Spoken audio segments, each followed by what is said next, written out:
हमें भी बुला ले मौला, हमें भी बुला ले, जलवा दिखा दे मौला, जलवा दिखा दे। हमें भी बुला ले मौला, हमें भी बुला ले, जलवा दिखा दे मौला, जलवा दिखा दे। हमें भी बुला ले मौला, हमें भी बुला ले, जलवा दिखा दे मौला, जलवा दिखा दे। मस्जिद भी तेरी, मदरसा भी तेरा, तामीर करा दे मौला, तामीर करा दे, तामीर करा दे मौला, तामीर करा दे। मस्जिद भी तेरी, मदरसा भी तेरा, तामीर करा दे मौला, तामीर करा दे। मस्जिद भी तेरी, मदरसा भी तेरा, तामीर करा दे मौला, तामीर करा दे। हमें भी बुला ले मौला, हमें भी बुला ले, जलवा दिखा दे मौला, जलवा दिखा दे। माशाल्लाह। যে বাদশাহ হামিদউদ্দিন প্রত্যেক দিন দুপুরে খাওয়ার পর কাইলুলা করতেন। কাইলুলা বুঝেন? যদি পারেন আপনারা, এটা নবীর সুন্নাত, নবীর তারিকা। দুপুরে খাবার খেলেন, খাওয়ার পর একটু কাইলুলা মানে একটু আরাম করলেন, বিছানায় শুতে গেলেন। খুবই কাম থাকলো 5 মিনিট 10 মিনিটের জন্য একটু আরাম করলেন, একে কাইলুলা বলা হয়েছে। আর রাতের খাবারের পর একটু হাঁটাঘোটা করবেন, 10 কদম এদিক ওদিক ঘোরাফেরা করবেন। তো ভাই আমার, বাদশাহ হামিদউদ্দিন প্রত্যেক দিন জোহরের নামাজের পরে খাবার খেতেন, খাবার খাওয়ার পর ও নিজের বিছানাতে একটু আরাম করতেন। আপনারা জানছেন, যারা বড় মানুষ, দাস দাসী বাড়িতে আছে, একটা যখন বাদশাহ তার চাকরনি দাসী বাড়িতে, বাদশার টাইম হইতে গেলে বাদশার বিছানায় যাওয়ার কিছুক্ষণ আগে বাদশার যেটা বিছানা থাকতো সুন্দর করে ওকে রেডি করে দিত। একদিনকার ঘটনা, এক দাসী বিছানা করতে গেছে। আপনারা জানছেন, গরিবের বিছানা গরিবের মতন, আমিরের বিছানা আমিরের মতন। এক একটা আপনি দেখবেন পালঙ্গে এখন এসেছে, এক একটা সোফা দেখা লাগছে কত উঁচা হয়েছে, যখন বসবেন তো মনে হয় 1 ফিট তলে আপনি চলে গেলেন, এরকম হয়েছে না হয় না? এত গদি। তো ওই দাসীটা বিছানা করতে গেছে, বাদশার বিছানা বাদশার মতন, এরকম ভাবে লেড়ে লেড়ে টিপে টিপে টিপে টিপে দেখছে যে ওরে আল্লাহ, কত আরামের জায়গা রে, বাদশার বিছানাটা কত আরাম, কত নরম, একবার মনে হয় শুতলে কত ভালো হইতো। এই কথা বলতে বলতে ওই দাসীটা বলতে লাগলো যে বাদশাহ তো এখানে সময় আছে, আধ ঘন্টা বা 10 মিনিট 15 মিনিট এখানে আসবে না, তো আমি তার আসার আগে আগে আমি বিছানে কেমন লাগছে, কেমন মজা লাগছে, শুইতে কেমন লাগছে আমি একটু দেখি শুয়ে। যেমনই দাসীটা বিছানে শুইতেছে, ঘুম চলে এসেছে, চোখ বন্ধ হয়ে গেছে। আর বাদশাহ এবারে ওর টাইম মতন বিছানে আরাম করার জন্য যদি আসছে, দেখছে তো আর বিছানে কে শুইতে আছে? ভাই কথা বলে, কে শুইতে আছে বিছানে? একটা দাসী। মন খারাপ হবে না হবে না বাদশাহ? বাদশার মন খারাপ হবে না হবে না? ওর মন খারাপ। হ্যাঁ, তুই একটা দাসী আমার বিছানে এসেছিস। আর একটা দাসীকে বলছে একটা চাবুক নিয়ে এসো, কোড়া নিয়ে এসো। এবার ওই দাসী কোড়া নিয়ে এসে যেমনই বাদশার হাতে দিয়েছে, ঘুমের হালাতে যে দাসী শুইতে আছে একবারে টাইনে 2-4 কোড়া দিয়েছে, চাবুক দিয়েছে। আপনারা জানছেন, যেমনই চাবুক তার গায়ে লেগেছে, ঘুম ভেঙে গেছে, ছটফট ছটফট করে কুদতে লেগেছে যেমন মাছ কুদে। এবার যখন ভালোভাবে তার নিনটা ভেঙে গেছে, তখন দেখছে আরে আমাকে তো বাদশাহ মেরেছে। এবার বাদশাহ পরে আরো 2-1 কোড়া লাগালছে। এবারে কিন্তু কোড়া লাগার সাথে সাথেও হাসতে শুরু করে দিয়েছে। কে? দাসীটা হাসছে, যেমন যেমন কোড়া লাগায় তেমন তেমন দাসী হাসছে। বাদশাহ তখন বলছে, আল্লাহর বান্দি, তোমার শরীরে কি ব্যথা করে না? তোমার গায়ে কি আমি চাবুক মারছি তোমাকে লাগে না? তুমি তো কান্দার জায়গাতে হাসছো, কারণটা কি? এবারে সেই দাসী কি বলছেন জানেন? কখন যে কার ইমানটাকে আল্লাহ মজবুত করে দিবেন, অন্তরটাকে আল্লাহ গলিয়ে দিবেন, আল্লাহ ছাড়া কেউ জানে না। এবার দাসী কি বলছেন জানেন? মহারাজ, আপনার এই বিছানাতে কতক্ষণ আমি ঘুমালাম, কতক্ষণ আরাম করলাম। বলছে আল্লাহর বান্দিরে মোটামুটি 20 থেকে আধ ঘন্টা। এবার ওই দাসী বলছেন, মহারাজ কত চাবুক আপনি আমাকে মারলেন? বলছে মোটামুটি 5 থেকে 10 চাবুক তোমাকে মারলাম। এবার দাসী বলছেন, মহারাজ আপনার এই নরম বিছানাতে শোয়ার কারণে আধ ঘন্টা কিংবা 15 মিনিট কিংবা 20 মিনিট শোয়ার কারণে যদি আমার গায়ে 5 থেকে 10 চাবুক পড়ে, বাদশাহ কোনদিন আপনি চিন্তা ভাবনা করেছেন আপনার থেকে যে বড় বাদশাহ আল্লাহ রাব্বুল আলামিন আপনাকে যদি কিয়ামতের দিন প্রশ্ন করে আর যদি আপনি হিসাব দিতে না পারেন, তাহলে আপনার গায়ে কত চাবুক পড়তে পারে আপনি হিসাব করেন। একদিন আমি ঘুমালাম 15 মিনিট 20 মিনিট আধ ঘন্টা আমি ঘুমালাম, আধ ঘন্টা ঘুমার কারণে যদি আপনি আমাকে 10 চাবুক 8 চাবুক 5 চাবুক মেরে থাকেন, তাহলে বাদশাহ প্রত্যেক দিন আপনি এই বিছানায় জোহর থেকে নিয়ে আসর পর্যন্ত আপনি ঘুমান, কিয়ামতের দিন আল্লাহ রাব্বুল আলামিন আপনার পিঠে কত চাবুক মারতে পারে। যেমন কথাটা বলা, ওই দাসীর কথাটা কিন্তু তার দিলে গেঁথে গেল, তার দিলে অন্তরে কিন্তু বসে গেল। এবার বাদশা বলছে, আল্লাহর বান্দি রে, চাবুকটা ফেলে দিয়ে বলছেন, আল্লাহর বান্দি তুমি আমার বাড়িতে মন হয় তুমি থাকো কিংবা চলে যাও, তোমাকে বেতন যা দেওয়ার তাই আমি দিব। তোমার মন হলে তুমি দাসী হয়ে থাকো, না হলে তুমি বাড়ি চলে যাও। তুমি বেতন মাসে মাসে যেটা পাও বাড়িতে থাকতে গেল তোমাকে দিব। তুমি এরকম ভাবে বুঝে আমাকে আল্লাহ রাব্বুল আমিনের কাছে করে দিবে, আমার মনটা ঘুরিয়ে দিবে, আমি কোনোদিন ভাবতে পারিনি। এই মুসলমান আজকে জালসা শুনতে এসেছেন, নবীর কোন কথা আপনার দিলে গেঁথে যাবে, নবীর কোন কথা আপনার অন্তরে গেঁথে যাবে। আজকে আপনি হয়তো বেঈমান হয়ে এসেছেন, আপনি মদ খেয়ে জালসাতে এসেছেন, আজকে বেনামাজ হয়ে জালসাতে এসেছেন। আজকে যদি শরীয়তের দিনের কথা যদি আপনার মনে বসে যায়, তাহলে ফজর থেকে ইনশাআল্লাহ আপনি নামাজি হয়ে যাবেন। হবেন না? হবেন না? গাজওয়ায়ে উহুদে মুসলমানের এক জামাত আল্লাহ রাসূল সাল্লাল্লাহু আলাইহি ওয়াসাল্লামের দিকে, মুসলমানের এক টিম আর বেঈমান মুশরিকা এক টিম। মুশরিকের তরফ থেকে একটা বেঈমান লড়াই করতে এসেছে, যুদ্ধ করতে এসেছে, নবীজির সাথে লড়াই করবেন, মুসলমানের সাথে লড়াই করবেন। এবার ওর কি যেমন হলো, যুদ্ধ শুরু করার আগে সহি হাদিস, খাজুর কিন্তু টোনা থেকে খাজুর খেয়েছে, যেমন আমরা টোনাতে মুড়ি খাই, ওই সাহাবী টোনা থেকে খাজুর আছে, খাজুর খেয়েছেন। খাজুর খাইছেন, কি মনে হলো, হাঁটতে হাঁটতে হাঁটতে মুশরিকের দল থেকে হাঁটতে হাঁটতে নবীর দলে চলে গেলেন। এবার নবীকে যা বলছেন, কি আল্লাহ রাসূল গো, আমি আপনার সাথে লড়াই করতে এসেছি, যুদ্ধ করতে এসেছি, আজ যদি আমি সুযোগ পাইনি এই তলোয়ার দিয়ে আপনার গর্দানকে উড়িয়ে দেব, এই গলাকে কেটে দেব, আপনার মুসলমানকে আমি জবাই করে দেব। কিন্তু নবী গো, যদি আমি এখন কালেমা পড়েনি আর কালেমা পড়ার পর আমি যদি মুসলমান হয়ে যাই, আর মুসলমান হওয়ার পর আমি যদি আপনার পক্ষ থেকে যদি আমি বিরোধী দলের সাথে আমি লড়াই করতে লাগি, তাহলে আল্লাহ রাব্বুল আমিন আমাকে জান্নাত দেবেন কি দেবেন না? দয়ার নবী বললেন, হে আল্লাহর বান্দা, তুমি আমার সাথে লড়াই করতে এসেছিলে, মুসলমানের সাথে লড়াই করতে এসেছিলে, কিন্তু তুমি যদি এখন ঈমান নিয়ে চলে আসো, তুমি যদি আমাকে নবী বলে স্বীকার করে নাও, তুমি যদি আল্লাহর প্রতি ঈমান রাখো, আর লড়াই করতে করতে করতে করতে যদি তুমি শহীদ হয়ে যাও, আল্লাহ রাব্বুল আমিন তোমাকে জান্নাত দান করবেন। যেমনই কথাটার দিলে বসে গেল, খাজর খাচলো, ওই টোনাটাকে এরকম ভাবে পাক মেরে ফেলে দিলেন। পাক মেরে ফেলে দেওয়ার পর এবার নবীর প্রতি ঈমান আনলেন, লড়াই করতে শুরু করে দিলেন, যুদ্ধ করতে শুরু করে দিলেন। যুদ্ধ করতে করতে করতে করতে করতে করতে দুনিয়া থেকে চলে গেলেন, গলা নিজের শহীদ করে দিলেন, আল্লাহর রাহে শহীদ হয়ে গেলেন।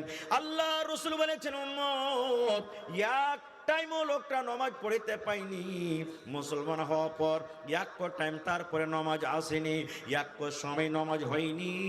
আল্লাহ রাব্বুল আমিন তাকে এমন ভাবে ঈমান দিলেন, ঈমান তার এমন ভাবে মজবুত হলো, আল্লাহ রাসূলের প্রতি ঈমান আনার সাথে সাথে শহীদ হয়ে গেলেন। যুদ্ধ করতে করতে আল্লাহ রাব্বুল আমিন তাকে জান্নাতে ঘোষণা করে দিলেন।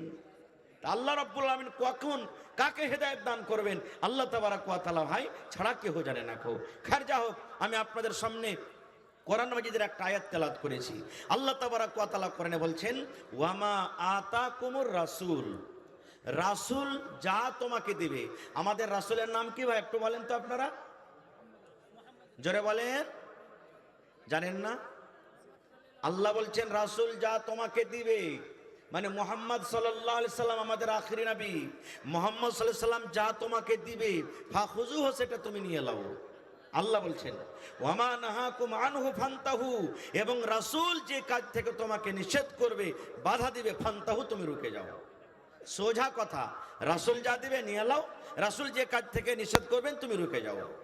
তাহলে আমাদের ধর্ম, আমাদের মাযহাব বলে ইসলাম। ইসলামের ভিতরে দু প্রকারের কথা, একটা হ্যাঁ, একটা না, একটা করো, একটা ধরো, একটা করিও না, একটা করো। এই দু প্রকারের কথা আছে ভাই। ভাইরে, ওয়াজ করতে আপনাদের সামনে বেশি আমি পাবো না, খুব দু তিনটা হাদিসি মতো আপনাদেরকে শোনাবো। কি সাহাবাই কেরাম নবীর প্রতি যখন আয়াতটা নাজিল হলো, আল্লাহ যখন বললেন হে দুনিয়ার মানুষ, নবী তোমাকে যা দিবে, রাসূল যা দিবে সেটা নিয়ে নাও, আর রাসূল যে কাজ থেকে তোমাকে বাধা দিবে, ফান্তাহু, তোমরা রুকে যাও। আজকে সাহাবাই কেরাম কিভাবে নবীর কথা মেনেছিলেন একটা উদাহরণ দিই আপনাদের সামনে। আজকে আমাদের বাড়িতে যদি কুটুম আসে, আমরা নাস্তা দিই, হ্যাঁ বলেন, হ্যাঁ না বলেন, নাস্তা দিই কি দিই না ভাই? যার যেমন জোটে নাস্তা দিই, চা দিই, এটা হলো সম্মান করার জিনিস। যদি নাস্তা চা না দেন, তোকে কোন খোঁট্টা বাড়ি বাড়তে বিছায় বিয়ে করে করেছি রে, বা কুটুম তালি করতে এসেছি, একটা নাস্তা পর্যন্ত দিলে না, চাও দিলে না। তা আল্লাহ রাসূলের জামানাতে যখন মদ শরাব হারাম হয়নি, শরাব যখন হারাম হয়নি, শরাব স্পেশাল নাস্তা ছিল তাদের। কুটুম বাড়িতে এসেছে, তাকে নাস্তা দিয়েছে, কিসের? গিলাসে ঢেলা মদ দিয়ে দিলেন, শরাব দিয়ে দিলেন, শরাব পান করছে। আনাস বিন মালিক রাদিয়াল্লাহু তাআলা আনহু একটা বাচ্চা ছেলে, ও বলছে আমার কাঠ বাপ। কাঠ বাপ বুঝছেন তো? কাঠ বাপ বুঝছেন আপনারা? হ্যাঁ, মানে নিজের অরিজিনাল বাপ লয়, মা হলো নিজের, কিন্তু মাটা যে নিজের বাপ হয় মারা গেছে বা তালাক দিয়েছে, অন্যর সাথে বিয়ে করেছে, ওকে বলা হয় আমরা কাঠ বাপ বলি। তো বলছে আমার কাঠ বাপ আবু তালহা রাদিয়াল্লাহু তাআলা আনহু, তার বাড়িতে পার্টি চলছে। পার্টি কিসের চলছে? মদের পার্টি, শরাবের পার্টি চলছে, চলছে পার্টি। তখন কিন্তু আল্লাহ মদকে শরাবকে হারাম করেননি, তিনবার আল্লাহ মদকে হারাম করেছেন। কোনোদিন এই বিষয়ে নিয়ে আবার আলোচনা করব। পার্টি চলছে, মদ পান করছে, আর একটা এলান করনেওয়ালা একজন সাহাবী এলান করছেন, আর রাস্তাতে হেঁটে চলে যাচ্ছেন। কি এলান করছেন? ইন্নাল খামরা কাদ হুররিমাত, ইন্নাল খামরা কাদ হুররিমাত, ইন্নাল খামরা কাদ হুররিমাত। এর মানে হলো ওই সাহাবী গ্রাম দিয়ে হাঁটছেন, এলান করছেন মদিনার লোক, আজ থেকে আল্লাহ রাব্বুল আমিন মদকে হারাম করে দিলেন, শরাবকে হারাম করে দিলেন।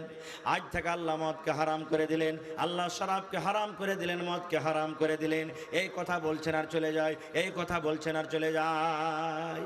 আবু তালহা রাদিয়াল্লাহু তাআলা আনহু ওর কাঠ বেটাকে বলছেন, আনাস, কে এলানটা করছে গ্রামের ভিতরে? দেখো গা তো তুমি, কে এলানটা করছে? ও যদি যায় দেখছে তো আল্লাহ রাসূলের একজন সাহাবী এই কথা বলছেন, ইন্নাল খামরা কাদ হুররিমাত, আজ থেকে মদ হারাম হয়ে গেল, বলছেন আর চলিচ্ছে এলান করতে করতে।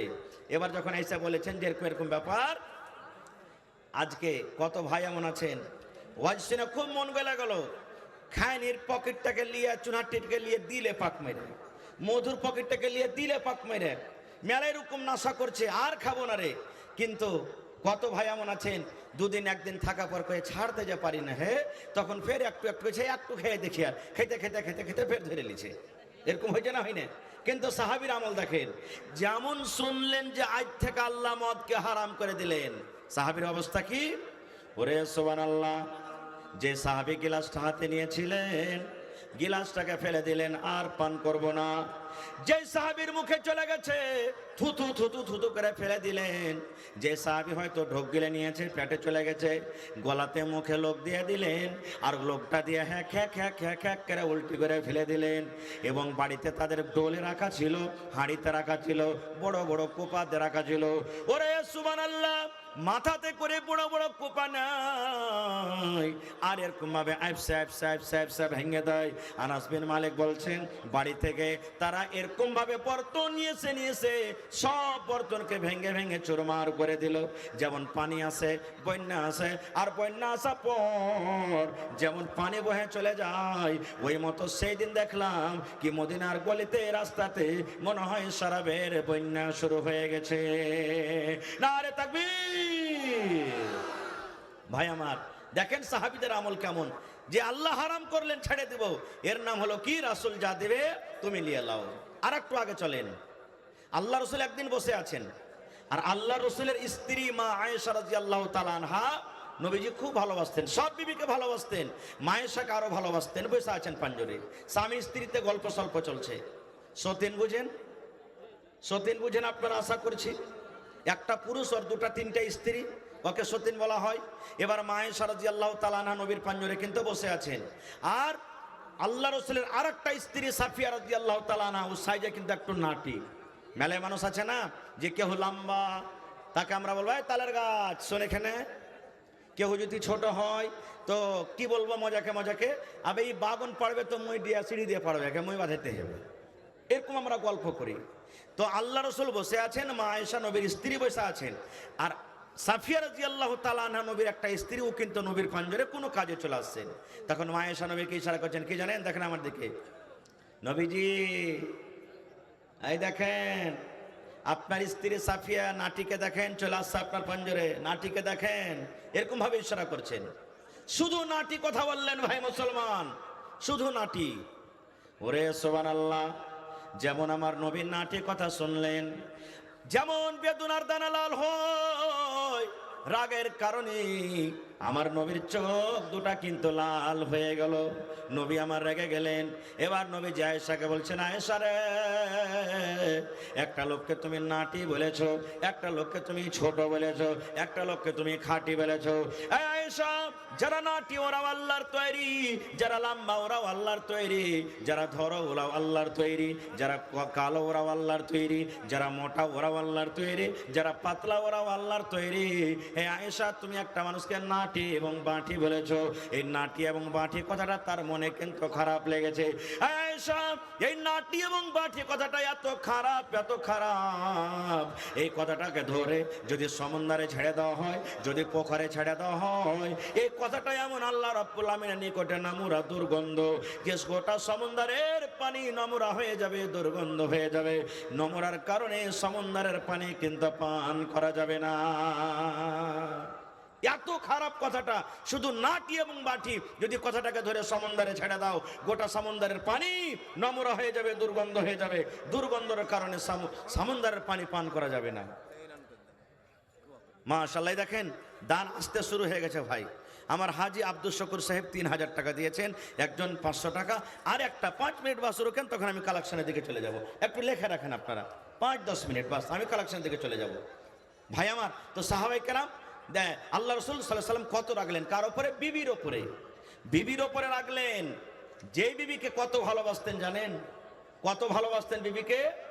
আল্লাহ রাসূলের স্ত্রী মা আয়েশা রাদিয়াল্লাহু তাআলা আনহা বলেন, আমি নবীর পাঞ্জরে বসে আছি, নবী আমার পাঞ্জরে বসে আছেন, আমি পানি পান করি কিংবা দুধ পান করি, আল্লাহর নবীর আমার পাঞ্জরে বসে আছেন, নবীজি আমার দিকে দেখছেন। আমার বিবি আয়েশা গিলাসের কোন জায়গাতে মুখ লাগায়ে ঠোঁট লাগায়ে পানি পান করেন। মা আয়েশা বলেন, আমি পান করতে করতে যখন আমি গিলাসটাকে রেখে দিলাম কিংবা বার্তানটাকে আমি রেখে দিলাম, দয়ার নবী ওই বার্তানটাকে হাতে নিয়ে নিলেন, আর আমি আয়েশা যে জায়গাতে মুখ লাগায়ে ঠোঁট লাগায়ে আমি পানি পান করলাম, আমার নবী আমার মুখ লাগা জায়গাতে পানি পান করলেন। এত নবী বিবিকে ভালোবাসতেন। এরকম ভালোবাসা থাকা সত্ত্বেও শরীয়ত বিরোধী একটা শুধু নাটি কথা বলে দিলেন, যার কারণে নবী এত রাগলেন, এত রাগলেন। রাগার পর বলছেন, আয়েশা রে, তুমি একটা লোককে যে নাটি বলেছ, এই কথাটা আল্লাহর নিকটে এত খারাপ, ওই কথাটা সমুদ্রে তুমি যদি ছেড়ে দাও, ওই সমুদ্রের পানি কিন্তু পান করা যাবে না। আজকে আমাদের কাজ কি? চায়ের দোকানে বসে গেছি, হবে ওই মুখিয়াটা যে কহে গেল এতটি কথা, ও তো এরকম ওরকম, অমুক হাজি হজ করেছে ঠিকই, কিন্তু ওর হজ মনে হয় ঠিক না। আরে অমুক মুলবি সাহেব মানুষ, আবে ওই মুলবির থেকে আমি ভালো আছি। এগুলা হয়েছে কি হয় না ভাই? বলেন, জোরে বলেন, হয়েছে কি হয় না? আমাদের অবস্থা কি হইতে পারে ভাই? কি অবস্থা হইতে পারে ভাই মুসলমান? বলার মেলায় কথা আছে। আর একটা হাদিসের কথা আপনাদের সামনে রাখি, যে সাহাবায়ে কেরাম কত নবীর কথা মানছেন। আজকে জালসা না? আপনাদের এলাকাতে মায়েরা খালারা ঈদ বকরিদের নামাজ কোথায় পড়ছেন? মসজিদে না ঈদগাহে? জোরে বলেন। মসজিদে। কমিটির লোককে বলবো, এলাকার মানুষকে বলবো, মসজিদে পড়ার কোনো হাদিস নেই। যেমন আজকে ব্যবস্থা করছেন যে আমরা মসজিদকে বড় করব, মানুষের অসুবিধা, এই মতো ঈদগাহের ব্যবস্থা করতে হবে। যতদিন না হয়েছে পড়ছে আলাদা কথা, কিন্তু ব্যবস্থা করতে হবে যে মহিলাদের জন্য ঈদের নামাজের ব্যবস্থা করতে হবে। যেখানে পুরুষেরা নামাজ পড়বে ওখানে মহিলারা নামাজ পড়বে। পিছন দিকে পুরুষের দল, পিছন দিকে মহিলাদের দল, আগা দিকে পুরুষের কাতার থাকবে একই ময়দানে। আল্লাহ রাসূলের জামানাতে ঈদ কিংবা বকরিদের নামাজ পড়ার জন্য মহিলারাও গেছেন, পুরুষও গেছেন। পুরুষের কাতার আগা দিকে, মহিলাদের কাতার পিছের দিকে। আপনারা একটা কথা বলেন তো, ঈদ বকরিদের নামাজ আগে না খুতবা আগে? কথা বলেন, আর একটু জোর করে বলেন। নামাজ আগে, আর জুমাতে খুতবা আগে। মহিলারা যদি পুরুষের আগা দিকে নামাজ পড়ে আর পুরুষেরা যদি পিছনে পড়ে, তো কার নামাজ হবে? কার হবে জি ভাই? পুরুষেরা পিছন দিকে আর মহিলারা আগা দিকে নামাজ পড়ছে, কার নামাজ হবে? কাহারির নামাজ হবে না। না পুরুষের নামাজ হবে না মহিলাদের নামাজ হবে। আল্লাহ রাসূলের জামানাতে মহিলারা পিছন দিকে, পুরুষের কাতার আগা দিকে। আজকে এত বড় মজলিস, আমার কমিটির মানুষ আওয়াজ যেন জোরে জোরে হয়, এই জন্য মাইক্রোফোনের ব্যবস্থা করেছে, যেখানে সেখানে মাইক লাগিয়েছেন, হরেন লাগিয়েছেন নাকি? আল্লাহ রাসূলের জামানাতে মাইক ছিল না, নবীজি ওয়াজ শুরু করলেন, খুতবা শুরু করলেন, নবীজি জানলেন আমার আওয়াজ পিছন দিকে যে মহিলারা বসে আছেন তাদের কাছে পৌঁছে না। কমিটির মানুষ ব্যবস্থা করেছেন যে মহিলাদের আলাদা জায়গা, আলাদা পিন্ডাল, প্রজেক্টরের ব্যবস্থা করেছে, আর তাদের পিন্ডালে মাইকও দিয়ে দিয়েছে। দিয়েছে কি দেয়নি? নবীর জামানাতে মাইক ছিল না, মুখের আওয়াজ মাইকের আওয়াজ একই হইতে পারে ভাই? কোনোদিন হইতে পারে না। নবীজি পুরুষেরাকে ওয়াজ করার পর দেখলেন আমার আওয়াজ ওই মহিলাদের কাতারে যায়নি। নবীজি বেলালকে বলছেন, বেলাল উঠো। এবার কাতার চিরে চিরে চিরে নবীজি চলে গেলেন মহিলা পিন্ডালে। এই মায়েরা, খালারা, দেখেন মহিলারা কত নবীর কথা তাড়াতাড়ি করে মানতেন। এবার নবীজি আমার ঈদগাহের মাঠে ওয়াজ শুরু করে দিলেন। ঈদগাহের মাঠে নবীজি ওয়াজ নসিহত শুরু করে দিলেন। ইয়া মাশারান নিসাই তাসাদ্দাকনা ফাইন্নী উরিতুকুন্না আকসারা লিন্নার। ঈদের মাঠে নবীজি ওয়াজ শুরু করে দিলেন, হে মহিলার দল, হে নারীর দল, তোমরা দান করো, তোমরা সাদকা করো, তোমরা খায়রাত করো। কাকে বলছেন নবীজি? মহিলারাকে বলছেন ঈদগাহের মাঠে, মহিলারে তোমরা দান করো, মহিলা তোমরা সাদকা করো, খায়রাত করো। কেননা আমি নবী আল্লাহ রাব্বুল আমিন মেরাজ যেদিন আমাকে করালছিলেন, ওই রাত্রে আমি জাহান্নাম দেখলাম, জান্নাত ঘুরে ঘুরে দেখলাম। জান্নাত ঘুরে ঘুরে দেখার পর আল্লাহ বললেন, নবী তুমি জাহান্নামটা দেখে এসো। এবার আমি জাহান্নামের ভিতরে গেলাম, জাহান্নামে নজর করলাম, ওরে সুবহানাল্লাহ, শুধু মহিলা আর মহিলা, শুধু নারী আর নারী জাহান্নামে পড়ে হাউমা হাউমা করে চিৎকার করছে। মহিলারা জাহান্নামে পড়ে পড়ে কাঁদছে, আল্লাহ বাঁচাও, আল্লাহ বাঁচাও, মা মরে গেলাম, মা মরে গেলাম, আর সহ্য করতে পারি না, আল্লাহ যে সহ্য করতে পারি না। আল্লাহ রাসূল বললেন, মহিলারে তোমাদেরকে জাহান্নামের আগুনে দেখলাম, তোমরা যদি দান করো, সাদকা করো, খায়রাত করো, আল্লাহ রাব্বুল আমিন হয়তো তোমাদেরকে জাহান্নামের আগুন থেকে বাঁচিয়ে নেবেন। এ আমার ভাইরা, মায়েরা, খালারা, নবী যখন ওয়াজ করলেন, মহিলারে তোমাদেরকে জাহান্নামের আগুনে দেখলাম, ফাকুল্লা ওয়া বিমা ইয়া রাসূলুল্লাহি। মহিলাদের মধ্যে আল্লাহ রাসূলকে প্রশ্ন করে দিলেন, নবী গো আপনি বললেন মহিলারা তোমরা দান করো, তোমাদেরকে জাহান্নামের আগুনে দেখলাম, নবী গো মহিলারা কোন এমন পাপ করে গো নবীজি? কোন পাপের কারণে আল্লাহ বেশিরভাগ মহিলাদেরকে জাহান্নামের আগুনে দিবেন? কোন গুনার কারণে মহিলাদেরকে জাহান্নামের আগুনে দেখেছেন? দয়ার নবী একটু বলেন তো, মহিলারা কোন এমন পাপ করে, মহিলারা কোন এমন গুনাহ করে, মহিলাদের দ্বারাতে কোন এমন ভুল হয়ে যায় যে ভুলটার কারণে আপনি জাহান্নামের আগুনে বেশি করে জ্বলতে দেখেছেন? এ আমার মায়েরা, খালারা, শুনে আল্লাহ রাসূল বলেছেন, মহিলারে মাত্র তোমাদের দ্বারাতে দুটা করে গুনাহ হয়ে যায়। কয়টা গুনাহ? নবী বলেছেন দুটা করে গুনাহ। এই দুটা করে গুনাহ তোমরা বেশি বেশি করে করো, তোমাদের দ্বারাতে দুটা করে গুনাহ বেশি হয়ে যায়, তার কারণে আমি তোমাদেরকে জাহান্নামের আগুনে দেখেছি। আল্লাহ রাসূল বলেছেন, এক নম্বর গুনাহ হলো তুকসিরুন আল্লাহ আনা, যে মহিলারা বেশি বেশি করে লান তান করে। আর দুই নম্বর গুনাহ হলো তাকফুরুল আশির, তারা নিজের স্বামীর মালের নাশকরি করে। নারে তাকবীর। এক নম্বর গুনাহ মহিলারা কি করে? নিজের স্বামীর নাশকরি করে। স্বামীর নাশকরি কাকে বলেন জানেন? আর দুই নম্বর গুনাহ লানতান। লানতান কাকে বলে? আমার ভাইয়েরাও কিন্তু লানতান করে, মেলায় করে না? 3 দিন 4 দিন 5 দিন যদি ম্যাগ লেগে থেকে যায়, খালি আর যদি গরু ছাগল বাড়িতে থাকে তো কি বলবেন? নাউজুবিল্লাহ সুম্মা নাউজুবিল্লাহ। নিজের কানে শোনা কথা বলছে, কইছে হবে আল্লাহর কি পেট খারাপ হয়ে গেছে নাকি? হা হা হা। মা খালারা যদি ধান গহাম খালি যদি শুকিয়ে দেয় আর ম্যাগ পানিতে ভিজে যায় তো কবে লিপাটি লাগা ম্যাগ, একদিন হইল না আজ যেটি ধান কোটা শুকাইতে দিয়েছে তো ম্যাগ এসে ভিজে গেল। এই আমার ভাইয়েরা মায়েরা খালারা শুনেন, এটা হাদিসে কুদসি। আল্লাহ রাব্বুল আলামিন বলেন, দুনিয়ার মানুষে লা তাসাব্বু দাহার, খবরদার তোমরা জামানাকে গালি দিও না। আল্লাহ বলেন আনা দাহারুন, আমি জামানা। আল্লাহ বলছেন দুনিয়ার মানুষ আমার বিনা ওয়াটার একটা গাছের পাতা পর্যন্ত হিলে না। তাই তোমরা যদি মেঘকে গালি দাও আমি আল্লাহকে গালি দেওয়া হলো, রোদকে গালি দাও আমি আল্লাহকে গালি দেওয়া হলো, তোমরা যদি বাতাসকে গালি দাও আমি আল্লাহকে গালি দেওয়া হলো। আল্লাহ বলেন বান্দা বান্দিরি খবরদার খবরদার তোমরা জামানাকে গালি দিও না। এক নম্বর গুনাহ মা খালারা করে লান্তান। দুই নম্বর নবী বলেছেন নিজের স্বামীর মালের নাশুকরি করে। স্বামীর মালের নাশুকরি কেমন হয়? সহিহ হাদিস, কোনো গল্প কিসসা কাহিনী নয়। রাসূল বলেছেন কেমন করে নাশুকরি করে। ধরেন এই ঈদের সময় চলে এলো, বা কুটুম বাড়িতে যাবে, বা ভাইয়ের বিহা লাগবে, দেওয়ারের বিহা লাগবে, আর যদি আমার মায়েরা খালারা বলেন আমার নিজের স্বামীকে, হদলার বাপ কি হয়েছে রে? কইছে যে হারকে যে ভোল্টুর বিহা লাগছে তো এখানটা কাপড় গালা দিবে না জি? কইছে দিব রে দিব। বাজার গেছে এই কাম ও কাম করতে করতে ভাই টাকা শেষ হয়ে গেছে, আর কিন্তু কাপড় কিনতে পাইনি। বাড়িতে এসে ঝোলা টোলা হাঁচড়া হুচড়ে দেখছে তো সব আছে কিন্তু আর কাপড়ই নেই। বলছে হাজি হদলার বাপ তোমাকে যে আমি কিছু কহে শুনু। বলছে কি রে? কইছে এখানটা যে তোমাকে শাড়ি আনতে বলে শুনু। বলছে আরে শাড়ি তো আনতে বলেছিলে কিন্তু টাকা শেষ হয়ে গেছে, লাও হয়নি। তখন কি বলবেন মা খালারা? শিয়াল মুখা কাহেকার, মুখ পোড়ার বাড়িতে এসে জীবনে কোনোদিন সুখ শান্তি পেল না। হ্যাঁ, এই কাঞ্জুস কিরপিনের বাড়িতে এসে আমি কোনোদিন সুখ শান্তি পেল না।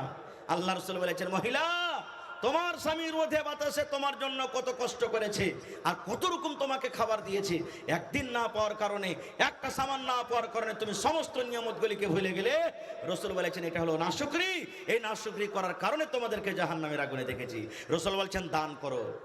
আপনারা জালসা শুনতে এসেছেন, পকেটে টাকা এনেছেন, আল্লাহ যাকে যেরকম তৌফিক দিয়েছেন, এনেছেন না আনেননি?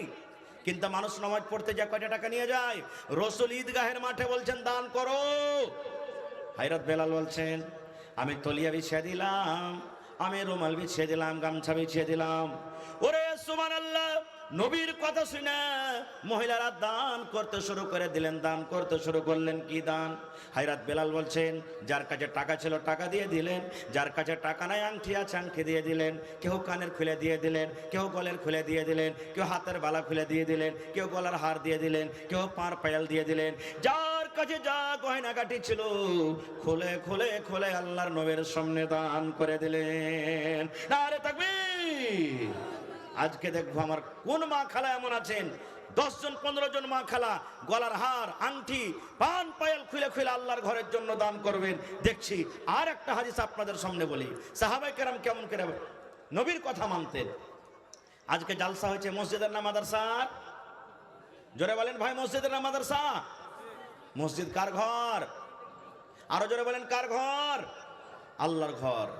আল্লাহ রাসূল একদিন বললেন যে কিছু টাকার দরকার আছে, তোমরা দান করো।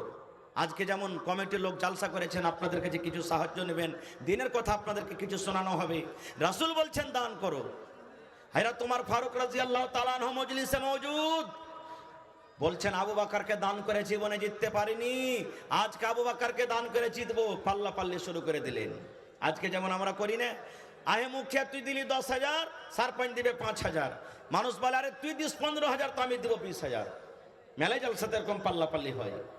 সাহাবায়ে কেরামকে যখন শুনলেন যে দান করো, আব্দুর রহমান বিন আওফ চলে গেলেন বাড়ি, 1000 কিলো খাজুর লেসে দিয়ে দিলেন। কতটি? 1000 কিলো। সুবহানাল্লাহ। উসমান গানি চলে গেলেন, উট ঘোড়া সোনা চাঁদি সব লেসে হাজির করে দিলেন। বিভিন্ন রকম সাহাবায়ে কেরাম দান করলেন। উমর ফারুক বলছেন আবু বকরকে দান করে জিততে পারিনি, কারণ আবু বকর গরিব মানুষ, কিন্তু সব থেকে সম্মানীয় লোক, নবীরকে পরে আল্লাহ তাকে মার্তবা দিয়েছেন। হযরত উমর বলছেন আবু বকরকে দান করে জিতবো। বাড়ি চলে গেলেন, কপি কলম নিয়ে বসলেন। কে? হযরত উমর ফারুক রাদিয়াল্লাহু তাআলা আনহু। হিসাব করতে করতে যতটি বাড়তে মাল ছিল 2 ভাগ করলেন। কয় ভাগ করলেন ভাই? জোরে বলেন কয় ভাগ করলেন? 2 ভাগ।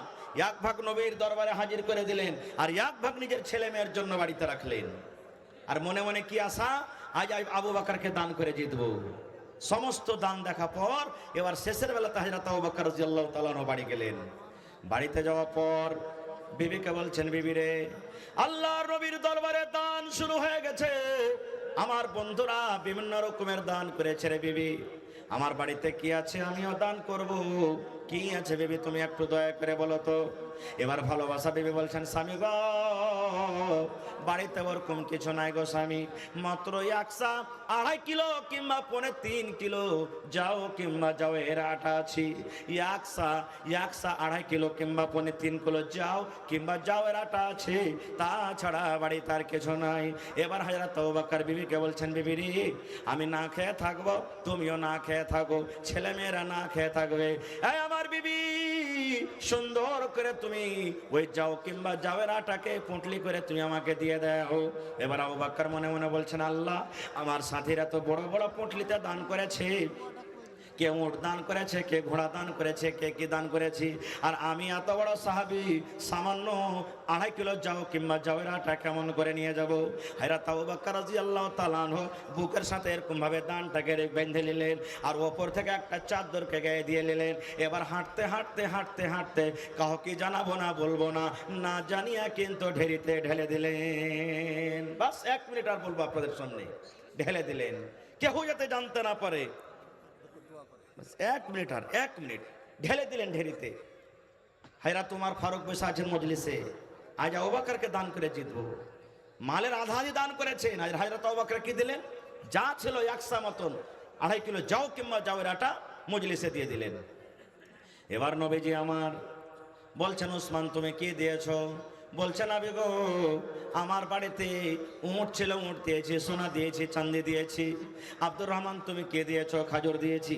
নবী বলছেন, উমার তুমি কি দিয়েছো? মালের আধা দিয়ে দিয়েছি। এবার নবী আবু বকরকে বলছেন, আবু বকর তুমি কি দিয়েছো? হযরত আবু বকর বলছেন, ইয়া রাসূলুল্লাহ, আমি কি দিয়েছি, কি বাড়িতে রেখেছি নবী গো, এটা আপনি জিজ্ঞাসা করেন। এবার নবী বলছেন, আবু বকর তুমি কি দিয়েছো আর কি বাড়িতে রেখেছো?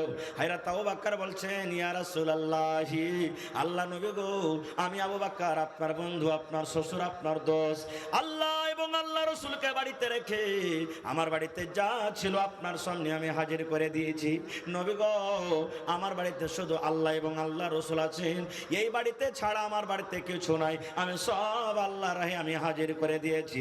এই কথাটা যেমনই বললেন, হযরত উমর ফারুক রাদিয়াল্লাহু তাআলা বলছেন, হে রব্বুল আমিন, বুক ভরা আশা ছিল আজকে আবু বকরকে দান করে জিতবো, কিন্তু আমি আজকে আবু বকরকে দান করে আমি জিততে পারলাম না।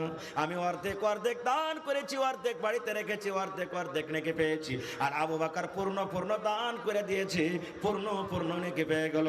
আজকে আমি আবু বকরকে দান করে জিততে পারলাম না। নারে তাকবীর! হয়নি, হবে না, হতে পারে না, আমার নবীর সাথে কারো তুলনা। হয়নি, হবে না, হতে পারে না, আমার নবীর সাথে কারো তুলনা। হায়রে তুলনা তো দূরের কথা, ছায়াও মিলে না। হয়নি, হবে না, হতে পারে না, আমার নবীর সাথে কারো তুলনা। ভাই আমার, ইচ্ছে ছিল কিছু বলবো, কিন্তু আমার মাথাতে 2টা কাজ দিয়েছেন কমিটির লোক, কিছু একটু অল্প শোনাবো, আর দ্বিতীয় কাজ আপনার কাছ থেকে আমি কিছু নিব। ভাই, আজকের জালসাতে দান আসতে শুরু হয়ে গেছে। ভাইরে, 10 টাকা, 20 টাকা, 5 টাকা যে যা পারবেন আমি তো নিব, কিন্তু আমি তার আগে একটা আবদার রাখি। আজকের জালসাতে কোনো আল্লাহর বান্দা, আল্লাহর বান্দি এরকম আছেন 1 লক্ষ টাকা একটা লোক দিতে পারবেন? একটা লোক 1 কাঠা, আধ কাঠা জমিন দান করতে পারবেন? দেখি কোন আল্লাহর বান্দা, আল্লাহর বান্দি আছেন 50,000 টাকা একটা লোক দিতে পারবেন? 10 কলম দেখি কোন আল্লাহর বান্দা আছেন 10,000, 20,000 করে দিতে পারবেন? 10 কলম এমন আল্লাহর বান্দা, আল্লাহর বান্দি আছেন 5,000 করে দিবেন। তারপরে 1,000, 2,000, 500, 200, 100, আল্লাহ যাকে যেমন তৌফিক দিয়েছেন দিয়ে যাবেন। ভাই মুসলমান, পকেটে টাকা নাই, আল্লাহ মানুষকে বুদ্ধি ব্যবস্থা ভালো করে দিয়েছেন, অনলাইনের ব্যবস্থা আছে, ফোনপের ব্যবস্থা আছে। আল্লাহর ওয়াস্তে আপনারা যারা পকেটে আনেননি নাই, ফোনপে আপনার ব্যবস্থা আছে, ফোনপে দিয়ে দিবেন। তো ভাই মায়েরা, খালারাকে আমি বলবো, আপনার আশেপাশে রাকসি গ্রাম আছে, সাকরেলি গ্রাম আছে, সুবহানাল্লাহ, রাকসি গ্রামে 2 জন আমার মা খালা একজন 8 আনা ওজনের আর একজন 10 আনা ওজনের কানের বালি খুলে দিয়ে দিয়েছেন। 8 আনা ওজনের বালি এখনকার জামানাতে মোটামুটি তার দাম ৭৭,০০০ টাকা, নাকি?